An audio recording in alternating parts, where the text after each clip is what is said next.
사람은 흔히 사람다워야 한다라는 얘기를 많이 듣습니다. 사람다워야 된다. 이 사람다워야 된다라는 얘기는 동물이나 짐승과는 달라야 된다. 그런 얘기지요. 여러분, 사람과 동물의 다른 점이 많이 있지만 그 중에 가장 큰 다른 점이 있다면 그것은 사람은 예배할 줄 아는 자다라는 거예요. 예배를 드릴 줄 아는 자다. 하나님 앞에 예배 드리는 것은 오직 사람에게만 하나님께서 주신 특권입니다. 근데 하나님 앞에 예배 드리는 예배의 본질이 뭐겠습니까? 여러분, 예배라고 하는 것은 하나의 절차나 형식도 아니고 의존도 아니에요. 예배라고 하는 것은 하나님의 은혜를 생각하면서 그 은혜를 감사하면서 하나님께 올려드리는 것이 예배인 것입니다. 우리가 주일에 이렇게 모여서 하나님 앞에 예배 드리잖아요. 지난 한 주 동안 또 우리가 추수감사 예배를 드리는데 지난 1년 동안 하나님께서 보호해 주시고 또 지켜주시고 또 우리와 동행해 주신 것에 대해서 감사하면서 우리 주의 성전에 모여서 이 하나님 앞에 예배를 드리는 것입니다. 성경을 보면은 하나님께서 이스라엘 백성들에게 큰 은혜를 베풀어 주셨습니다. 늘 때마다 먹여주시고 입혀주시고 붙들어 주시고 또 기도하면 들어주셨습니다. 늘 부족한 건 많이 있고요. 또 죄악투성이었지만 그러나 하나님께서 죄가 많으니까 너희들 내게 가까이 하지 마라. 나는 죄 많은 너희들과 함께 할 수 없는 거룩한 자다. 하나님께서 그렇게 말씀하지 않으셨어요. 하나님은 누구든지 죄 많고 또 허점이 많고 부족함이 많이 있는 인생이지만 불쌍히 여겨주셨고 죄를 가지고 회개할 때는 그 죄를 용서해 주셨고 또 기도하면은 그 기도도 다 응답해 주셨고 붙들어 주시고 병도 고쳐주시는 그런 하나님이세요. 성경에는 그렇게 하나님께서 우리를 도우신 은혜로 가득한 기사들이 많이 기록되어 있습니다. 오늘 본문 말씀도 바로 그와 같은 말씀 중에 하나예요. 하나님께서는 400년 동안 애굽 땅에서 노예 생활하면서 고통을 받고 괴로움을 당하고 있는 이스라엘 백성들의 부르짖는 그런 소리를 들으셨어요. 그래서 옛날 아브라함과 맺었었던 언약을 기억했습니다. 그래서 이스라엘 백성들을 그 애굽 땅에서 구원하시기로 작정하셨어요. 그 구원하시기로 작정하시고 난 다음에 그들을 구원하시는 도구로 모세를 선택하셨고 그리고 모세를 지도자로 부르셔서 이스라엘 백성들을 출애굽을 시키셨어요. 출애굽시키셨을 뿐만 아니라 그들이 가야 할 젖과 꿀이 흐르는 가나안 땅을 예비해 주셨습니다. 근데 하나님께서는 이스라엘 백성들이 하나님을 신뢰하지 못하고 불평하고 계속해서 원망을 하게 되어지니까 가나안 땅에 바로 들어가지 않게 하시고 40년 동안 광야에서 배회하게 만드셨어요. 그래서 이스라엘 백성들은 40년 동안을 떠돌면서 광야에서 생활했었던 것입니다. 그 40년이 다 지나고 난 다음에 하나님의 말씀에 불순종하고 거역했었던 어른 세대들이 다 죽고 그리고 어린 그 다음 세대들이 이제 어른 세대가 되었어요. 새로운 그런 다음 세대를 위해서 하나님께서는 모세의 뒤를 이어서 여호수아를 이스라엘 민족의 후계자로 삼으시고 그 여호수아를 통해서 이스라엘 백성들 이끌고 가나안 땅으로 들어가게 하셨습니다. 근데 이제 모세의 후계자가 된 그 여호수아에게 있어서는 뼈아픈 기억이 하나 있어요. 그게 뭐냐면은 40년 전에 이스라엘 백성들이 가데스 바네아라고 하는 곳에 있었을 때 거기서 여호수아와 갈렙이 그런 얘기를 했거든요. 자, 이제 우리가 저 가나안 땅으로 전진해 갑시다. 하나님이 우리와 함께 하십니다. 이렇게 말했을 때에 이스라엘 백성들은 다 가나안 족속들에 대해서 겁을 집어먹고요. 두려워 떨고 있었습니다. 그리고 가나안 땅으로 들어가자라고 하는 여호수아와 이 갈렙에 대해서 오히려 돌을 던져서 죽이려고 했었던 그런 기억이 있었던 거예요. 그 40년 전에 그 기억을 회상하면서 여호수아가 여러분 이제는 그 옛날 40년 전에 반복했던 실수를 다시는 반복하지 맙시다. 우리가 하나님이 함께 하신 것을 믿고 하나님만 의지하고 이제 요단강을 건너서 저 가나안 땅으로 들어갑시다. 그 백성들을 설득했어요. 여러분 신앙생활 하다 보면 그렇게 우리가 결단할 때가 많잖아요. 그렇게 결단하고서 이제 가나안 땅으로 들어가려고 하는데 난관이 뭐냐면은 요단강이었어요. 요단강은 보리를 거두는 시기에는요, 이 강물이 차고 넘치고 그래서 강물이 범람해서 쉽게 건너갈 수가 없는 강이에요. 이제는 우리가 하나님의 뜻대로 행하겠습니다. 하나님의 말씀대로 우리가 살겠습니다. 이렇게 결정하고 나서 보니까 큰 문제가 가로 앞에 놓여 있다는 거예요. 요단강 건너가는 것이 호락하지 않는 겁니다. 현실 앞에 있는 문제 간단하지 않아요. 내 힘으로 넘어갈 수가 없는 겁니다. 어떻게 해결할 수 있겠습니까? 여러분, 우리는 그 문제 앞에서 답이 보이지 않는 것 같아도요. 그러나 하나님 입장에서 보면은요, 답은 아주 간단하고 명확합니다. 하나님께서 뭐라고 이 여호수아에게 말씀하시냐면은 겁내지 말고 두려워하지 마라. 먼저 제사장에게 언약궤를 메고서 발을 내딛고 요단강에 들어서도록 하라. 하나님께서 여호수아에게 그렇게 답을 말씀해 주셨어요. 근데 이 물살이 막 거세고요. 급물살이기 때문에, 물살이 세기 때문에 그 요단강에 발을 내밀고서 들어가다가는 모두 다 휩쓸려서 죽을 수밖에 없는 그런 상황인 것입니다. 그러나 여호수아는 하나님을 신뢰하면서 하나님의 말씀을 따르기로 그렇게 작정을 했어요. 그래서 제사장들에게 언약궤를 메고서 그 요단강에 발을 들이밀고 들어가도록 그렇게 했습니다. 제사장들은 죽을지도 모르는 그 요단강에 믿음으로 발을 내밀었고요. 언약궤를 메고서 들어갔어요. 그래서 요단강에 제사장들의 발이 잠기니까 하나님께서 위에서부터 물이 끊어지게 만들어 주셨고, 그리고 요단강이 마른 땅이 되게 해 주셨어요. 그래서 그 요단강을 이스라엘 백성들이 건너갈 수 있게 되어졌었던 겁니다. 인간의 생각으로는 안 될 것 같은 그런 문제들도 여러분 하나님의 관점에서 보면은요, 굉장히 간단한 거예요. 성경에는 우리가 할 수 없음에도 불구하고 모든 것들을 인도해 주시고 부족함이 없게 하시는 하나님의 은혜와 기적의 역사가 가득해 있습니다. 그런데 오늘 본문에서 하나님은 여호수아에게 우리가 읽은 말씀처럼 이렇게 말씀하고 있는 거예요. 너희들이 이 은혜를 잊어서는 안 된다. 그리고 이것을 기념하기 위해서 제사장들이 요단강에 서 있는 곳에서 돌을 각 지파대로 12개를 취하여라. 하나씩 12개를 취하라. 그리고 나중에 길갈에 가서 그 돌을 기념비로 세워라. 훗날에 너희 자녀들이 이 돌이 무슨 돌입니까? 이 기념비가 뭘 기념하는 겁니까? 라고 이렇게 물으면, 예전에 요단강을 건너갈 때에 우리가 하나님께서 지켜주시고 도와주시면서 건너갔는데 배를 타고 건너간 것도 아니고 수영해서 헤엄쳐서 건너간 것도 아니고 하나님이 도와주셔서 이 요단강을 건너간 것을 기념하기 위해서 이 돌을 세운 것이라고 하는 것을 알게 하라. 그렇게 말씀을 하셨어요. 여러분, 하나님은 우리로 하여금 늘 하나님의 은혜를 기억하며 살기를 원하십니다. 이 길갈에 세운 12돌을 통해서도 하나님은 늘 하나님의 은혜를 기억하며 살기를 원하셨던 거예요.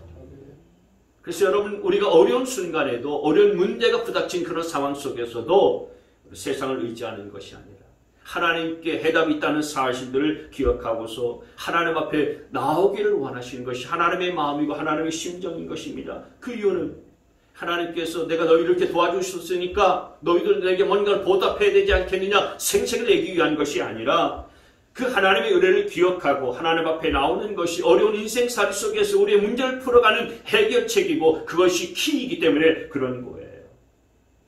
우리 하나님은 항상 우리를 돕고 싶어 하지만 하나님의 도움을 받기를 원한다면 우리가 하나님의 은혜를 기억하고 하나님을 의지하면서 늘 하나님과 동행해야 된다는 사실들을 가르치시고 계시는 것입니다. 오늘 본문에서 하나님이 제사장들로 하여금 요단강에서 12돌을 취해가지고 그 돌을 길갈에 가서 기념비로 세워라.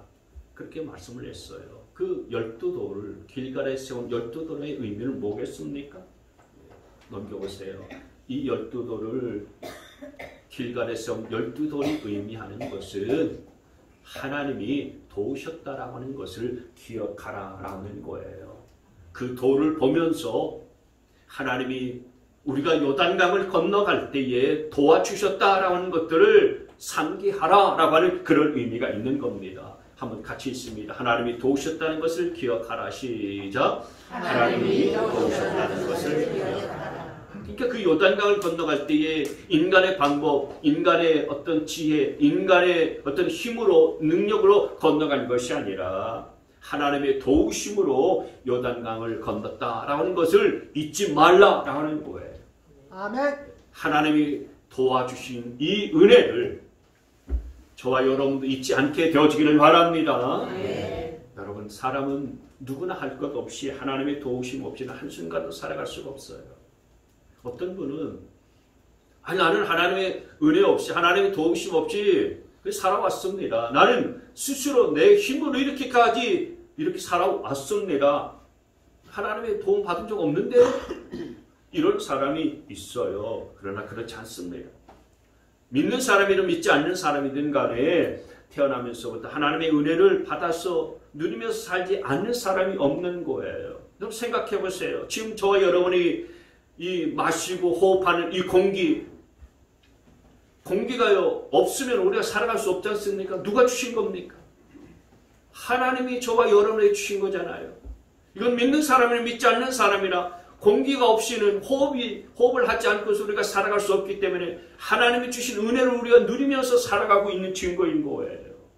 우리가 발로 디디고 선 이 땅도 하나님께서 우리가 발로 디딜 수 있도록 땅을 만들어 주셨기 때문에 이 땅을 우리가 발로 디디고 서서 걷고 다니고 있는 거 아니겠습니까? 만약에 땅이 없다고 생각해 보세요. 우리가 어떻게 걸어 다니겠습니까? 사람이 살 수 있는 모든 환경과 상황은 다 하나님이 만들어 주신 거예요.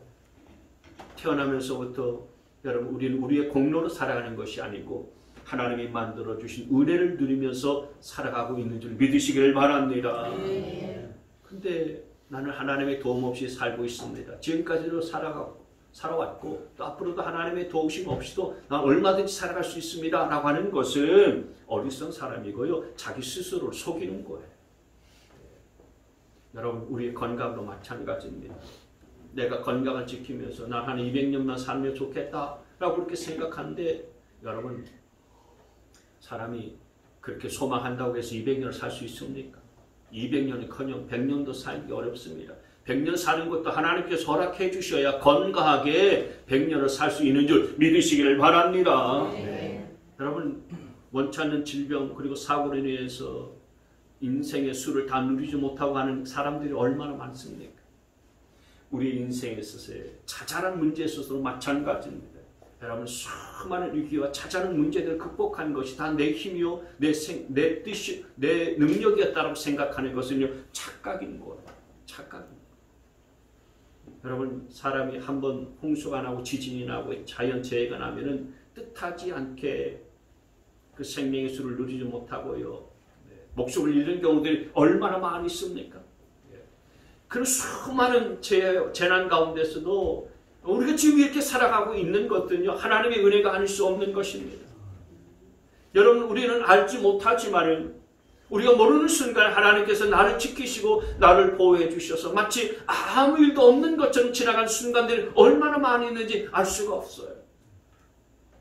한여름에 아이가 잠잘 때에 모기 한 마리가 휘 날아오잖아요. 그러면은 부모는 부채질을 해가면서 모기를 엿쫓습니다. 아기가 부모가 그렇게 한여름밤에 이 벌레로부터 모기로부터 아이를 지켜주고 또 돌봐주고 있다는 사실을 알까요? 모르잖아요. 모르지만은 그러나 그 부모의 돌보심으로 인해서 아이는 성장해가고 자라가게 되는 것입니다. 마찬가지입니다. 하나님의 도우시고 또 하나님의 베푸시는 그 은혜의 손길들을 느끼지 못한다 할지라도 내가 느끼지 못한다고 해서 하나님의 도우심의 손길이 없는 거 아니에요.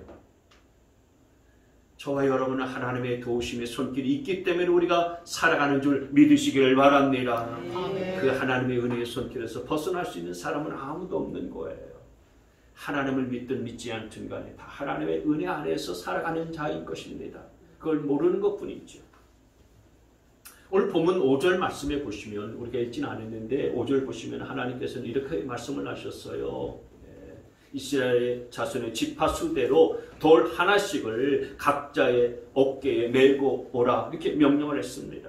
여러분 이스라엘에 12지파가 있었기 때문에 하나님께서는 각 지파에 하나씩 12개의 돌을 취하라고 말씀하시는 거예요. 그런데 하나님께서 베냐민 지파, 베냐민이 제일 막내였거든요. 그 베냐민 지파가 제일 약한 지파였고요. 그리고 제일 좀 허약한, 연약하게 보이는 그런 지파였어요. 그러니까 베냐민 지파는 너무 연약하니까 그 베냐민 지파는 빼버리고 11지파의 돌만 취하고 가져와라. 하나님 그렇게 말씀하지 않았습니다.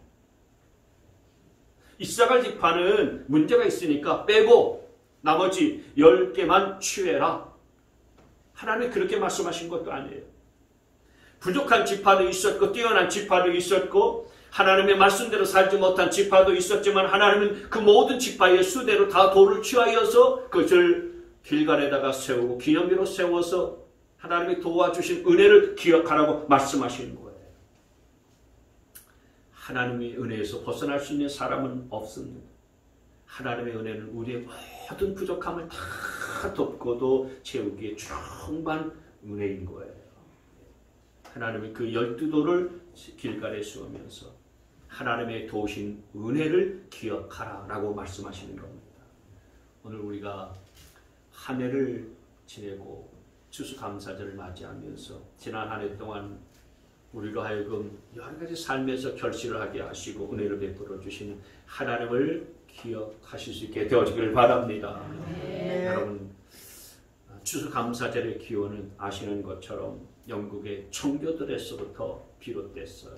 청교도들 1620년에 102명의 영국의 청교도들이 미국의 신대륙을 이렇게 메이플라워호라고 하는 배를 타고서 이 신대륙에 도착하면서부터 그 당시에 영국의 청교도들이 미국으로 건너간다는 것은 지금과는 상황이나 모든 환경들이 지금처럼 생각하시면 안 됩니다.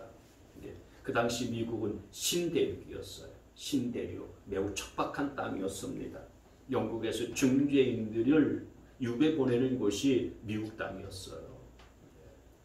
그런데 청교도들이 왜 영국과 같이 좋은 땅을 버리고 미국 같은 신대륙 척박한 땅을 선택해서 갔겠습니까? 비록 그 미국 땅이 그 당시에는 황폐했고 먹을 것도 없었고 편안한 삶을 살 수 없는 그런 곳이었지만은 그러나 그곳에서 우리는 신앙의 자유를 빼앗기고 환난과 핍박을 당하고 또 박해가 많은 이곳을 피해서 마음껏 하나님을 예배하고 그리고 자유롭게 하나님께 영광을 돌리고 하나님을 찬양하고 또 하나님께 기도하겠다라고 하는 이런 마음과 이런 자세가 있었기 때문에 그렇습니다. 그래서 몇 달 동안 배를 타고서 모험을 하고 그리고 대서양을 건너서 미국으로 건너가게 됐었던 거예요. 미국으로 건너가서 경작하지 않은 땅을 경작하고 읽으면서 거기에 씨를 뿌리고 그래서 곡식을 거두고서 하나님 앞에 제사를 하나님 앞에 예배를 드리는데 수확이 넉넉한 것도 아니었습니다. 이렇게 풍성한 것도 아니었어요. 보잘것도 없었고요. 그리고 넉넉하거나 풍성하지도 아니했지만은 그러나 지난 1년 동안 이 신대륙으로 건너와서 살아있게 하시고 첫 수확을 하게 하신 하나님의 은혜 너무너무 감사하다. 우리가 하나님의 도우심 없이 이렇게 이곳으로 올 수도 없었을 뿐만 아니라 이 척박한 땅에서 살아있을 수도 없었을 것이다. 그래서 하나님 앞에 감사를 드렸어요. 그게 추수감사절의 기원이 된 겁니다. 믿음의 자유를 위해서 하나님을 마음껏 예배하고 섬기고자 하는 그런 마음을 가지고 영국 땅을 버리고 미국 땅으로 건너간 이 청교도들의 개척자의 정신은 바로 하나님을 믿는 신앙에서부터 비롯된 것인 거예요. 그래서 하나님 미국을 존귀한 나라로 세계를 지배하는 나라로 높이 세워주셨지 않습니까? 안타까운 것은 미국이 지금은 하나님의 은혜를 자꾸 잊어버리고 있어요. 그래서 추수감사절에 하나님 앞에 예배하는 대신에 휴일로 정해가지고 땡스기빙 데이 그냥 가족들이 모여가 칠면조 구워 먹고 친구나 이웃들끼리 모여가지고서 그냥 휴일을 즐겁게 지내는 축제를 그냥 전락해버리고 말았습니다. 여러분, 이제 곧 성탄 시즌이 다가와요. 어제 그 울산 문화예술회관 앞에서 우리 교계에서 주관하는 울산 크리스마스 문화대 축제가 시작이 됐어요. 저 뒤에 포스터가 붙어 있죠. 어제 바람이 많이 불고 아주 올 들어서 제일 추운 날씨였는데도 불구하고 크리스마스 트리 점등식도 하고 그리고 연합성가대의 찬양도 있고 하나님 앞에 영광을 돌리면서 이제 성탄 시즌이 시작된 것을 알리기 시작했는데요. 우리 성탄절에 메리 크리스마스를 인사하지 않습니까? 메리 크리스마스. 즐거운 주님의 날, 주님을 예배합시다. 그런 뜻이에요. 메리 크리스마스. 그렇게 인사합니다. 그러니까 성탄절은 주님의 탄생을 축하하고 주님을 예배하는 날이다라는 거예요. 근데 사람들이 메리 크리스마스 인사는 하지만 그 말에 담겨진 의미는 잘 모르고서 그냥 메리 크리스마스 그냥 인사하듯이 그렇게 하는 겁니다. 그래서 요즘 주님을 예배하는 것, 크리스마스가 돼도요, 주님을 예배하고 주님께 영광을 돌리기보다는 그냥 먹고 마시고 즐기고 흥청망청해도 괜찮은 날로 그렇게 전락해버리고 만 거예요. 크리스마스 추리를 세우는데 추리 꼭대기에다가 십자가를 달지 말라고 합니다. 왜냐하면 우리나라에 크리스마스를 즐기는 사람들이 기독교 교인들 뿐이냐? 안 믿는 사람들도 크리스마스를 휴일로 즐기는데 십자가 달지 말고 차라리 그냥 별을 달아라. 옥신각신하고 있습니다. 작년에는 이 문화예술관 앞에 있는 크리스마스 추리에 십자가가 달려 있었어요. 근데 올해는 별로 바뀌었더라고요. 압력이 세지면은요, 그냥 십자가도 달지 못합니다. 저 문화원 쪽에 있는 크리스마스 추리에는 십자가가 달려 있는데 이 예술회관 앞에 있는 큰 추리에는 십자가 대신에 별이 달려 있어요. 성탄 시즌에 캐롤, 주님의 탄생을 축하하는 캐롤도요 잘 부르지 않습니다. 미국에서는 다른 종교를 가진 사람들도 많이 있는데 예수님의 탄생을 축하하는 캐롤, 다른 종교 사람들에게 위화감을 줄 수 있다고 하는 그런 명목으로 공공장소에서는요 캐롤 못 불러요. 성탄 축하 찬양을요 부르지 못합니다. 그리고 메리 크리스마스라고 하는 말 대신에 그 해피 홀리데이라고 하는 말을 써요. 즐거운 휴일이라고 하는 말을 씁니다. 해피 홀리데이. 즐거운 휴일이다. 그래서 참 이런 미국이 청교도 정신을 잃어버린 현실을 보면 매우 안타깝습니다. 여러분, 하나님은 우리가 하나님의 은혜를 기억하고 하나님을 붙잡고자 할 때에 하나님께서 우리를 붙들어 주시고 은혜를 계속해서 베풀어 주신다는 사실들을 믿으시기를 바랍니다. 아멘. 우리가 또 하나 우리 기억할 것이 있습니다. 여러분, 우리가 아무리 힘들고 어려운 상황 가운데 이른다 할지라도요, 우리 하나님의 은혜를 기억하고 감사하고 예배할 때 하나님의 은혜는 계속되어진다는 거예요. 우리 함께 읽겠습니다. 자, 시작. 은혜를 기억하고 예배하고 감사하라. 3일상 7장 말씀에 보면은요, 이스라엘이 블레셋 사람들에게 고통을 당하고 괴롭힘을 당할 때가 있었어요. 그리고 블레셋과의 전쟁에서 번번이 패하고 심지어 하나님의 법궤, 하나님의 언약궤까지 블레셋에게 빼앗긴 적이 있었어요. 그런데 그때 3일 선지자가 나타나서 너희들이 왜 법궤도 빼앗기고 블레셋에게 패한 줄 아느냐? 이방신을 섬기고 우상 숭배에 빠졌기 때문에 하나님께서 진노하신 것이다. 그러니 이제 온 마음으로 이방신을 버리고 하나님만 섬겨라. 그러면 하나님께서 우리를 블레셋 사람의 손에서도 건져 주실 것이다 라고 그렇게 선포를 했어요. 그래서 이스라엘 백성들 정신을 탁 차리고서 그때까지는 하나님도 섬기고 바알신도 섬기고 하나님도 섬기면서 아스다로 신도 섬기고 우상도 겸하여서 같이 섬기던 그런 이중적인 태도를 갖고 있었거든요. 그래서 사무엘 선지자가 우상 숭배의 죄를 멈추고서 하나님만을 섬겨야 된다. 양다리를 거치지 말고 하나님만을 섬겨라. 그래서 그동안 섬기고 있었던 바알신과 아스타롯신을 다 없애버리고요. 오직 하나님만을 섬기기로 작정했어요. 그래서 이 사무엘 선지자가 온 이스라엘 백성들을 미스바라고 하는 곳에 모이게 했어요. 백성들이 다 미스바에 모였을 때에 블레셋에서는 찬스다. 지금이야말로 이스라엘을 괴멸시킬 수 있는 절호의 기회다라고 해서 이스라엘을 공격해왔어요. 이스라엘 백성들이 다 모여있을 때에 블레셋이 공격해왔다는 소식을 듣고서 다 두려워 떨었어요. 그래서 백성들이 사무엘 선지자에게 우리를 저 블레셋 손에서 건져주시도록 하나님 앞에 계속해서 기도해 주십시오. 기도를 쉬지 말고 멈추지 말아 주십시오. 그래서 사무엘 선지자가 하나님 앞에 양을 잡아가지고 번제를 드렸어요. 그리고 하나님 앞에 제사를 드리고 제물을 드려서 하나님 이 백성들을 긍휼히 여겨주셔서 저 블레셋의 공격에서부터 구원해 주시고 건져 주십시오. 하나님 앞에 기도했을 때에 하나님께서 그 기도에 응답해 주셨어요. 큰 천둥소리를 말해가지고요. 블레셋 사람들은 자중질환이 일어나게 만들고 블레셋을 결국 패하게 만들어 주셨어요. 그래서 사무엘상 7장 13절 말씀에 보면 이 말씀이 나오죠. 그래서 블레셋 사람들이 무릎을 꿇고 다시는 이스라엘 지으로 들어오지 않았다. 사무엘이 살아있는 동안에 주님의 손이 블레셋 사람을 막아주셨다. 하나님이 도와주셨어요. 그래서 사무엘 선지자가 사는 동안에는요, 블레셋 이 사람들이 이스라엘을 공격하지도 못했고요. 이스라엘을 어떻게 하지도 못했습니다. 막아주셨어요. 하나님이 붙들어 주신 겁니다. 여러분, 하나님만 도우시면, 하나님이 우리 편이 되어주시면은 어떤 상황도 뒤집을 수 있다는 사실들을 믿으시기를 바랍니다. 하나님이 도와주시면은 그동안의 처참한 패배, 블레셋으로부터 무수한 고통과 괴로움을 많이 당했었거든요. 그러나 그것도 하나님께서 도와주시면은 완벽한 승리로 바꿀 수 있다는 사실들을 믿으시기를 바랍니다. 근데 중요한 것이 있어요. 뭐냐면은 하나님께서 언제 이 이스라엘을 도와주셨냐 이거예요. 하나님께서 언제 도와주셨냐 이겁니다.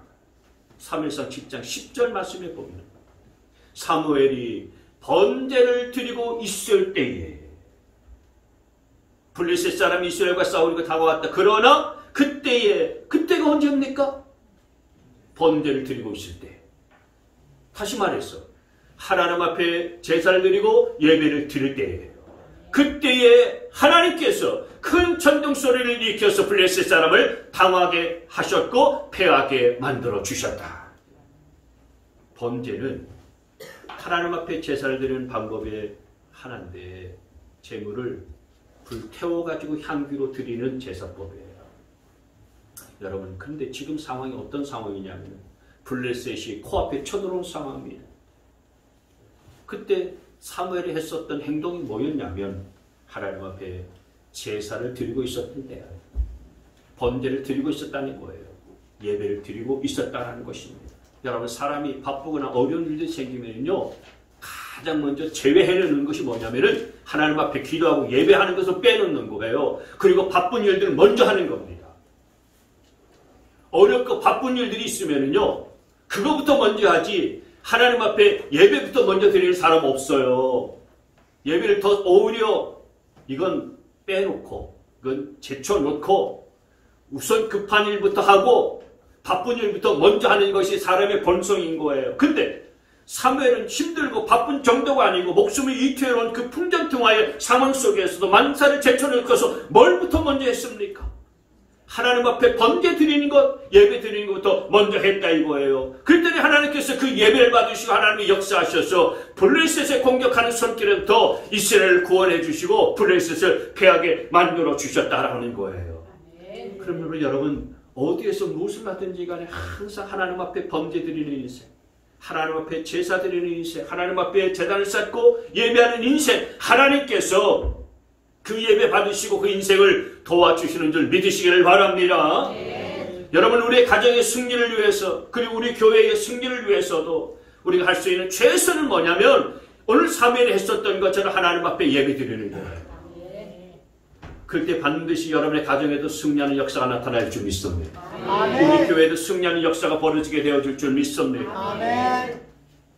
다른 누구에게 미루지 않고 내가 하나님 앞에 감사하고 예배하는 자로 서기만 하면 오늘 사무엘 한 사람이 하나님 앞에 번져드렸을 때에 하나님께서는 이스라엘 민족 공동체 전체에 블레셋과의 싸움에서 승리를 안겨다 주신 것처럼 저와 여러분 한 사람이 참된 예배자로 바로 서 있기만 하면 하나님께서 우리 가정에 승리를 안겨다 주시고 계속되어지는 은혜의 복을 쏟아 부어주실 뿐만 아니라 우리의 교회도 하나님께서 승리를 안겨다 주실 줄 믿으시길 바랍니다. 아멘. 그래서 여러분 우리의 감사 예배가 하나님께 상당히 어려서 하늘로 올라가잖아요. 예배가 하늘을 올라가게 되어지면은 그래서 우리의 예배를 하나님이 받으시면 하늘의 은혜와 하늘의 승리는 우리 가운데 내려오게 되어 있다는 사실들을 기억하시길 바랍니다.